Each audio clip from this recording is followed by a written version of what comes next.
These were Nigerian workers and their numbers, carrying out a peaceful protest in reaction to the recent twist of situations in the country owing to fuel subsidy removal, which many describe as unbearable. At the headquarters of Federal Ministry of Justice, the present and past Labour leaders Joe Ajaero and Ayuba Wabba took turns to address Nigerian workers. There are countries like the US that have more than 100 refineries. We have countries with 10 refineries. We have countries with 20 refineries. We have the data.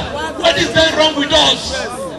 What can't we think out of the box and do what is right to fix this problem? The appeal court went further to argue that Nigerians don't need police permit to do their rally or protest, and that it is the duty of the police to protect them. Thereafter, the next port of call was the National Assembly, where the peaceful protesters were denied entrance. This led to almost a chaotic situation as the workers pulled down the gates to gain entrance. It took the intervention of Senator Ali Indume and some labor union leaders to avert another confusion at the National Assembly complex. Fellow comrades, we have motion on ground.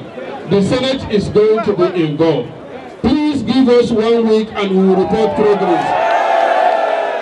So I am begging you to call up the strike and give us 1 week. I assure you, everything you are feeling, we understand it. I also assure you that the Senate is going to get involved, and I will ensure I'm not part of the leadership, but I am your representative. I will not let them cheat you.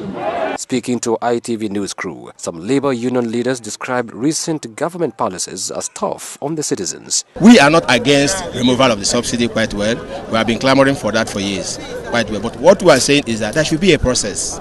There should be a process whereby when this thing is removed, where some things palliative are given, salaries are increased, and when you are removing the subsidy, people will not feel bad. And just like they have promised us that we should give them 1 week, that 1 week definitely will have something positive from the National Assembly body. Nigerian workers have been assured that 1 week from today, the grievances between labor unions and the government would be resolved. Organic Victor, ITV News.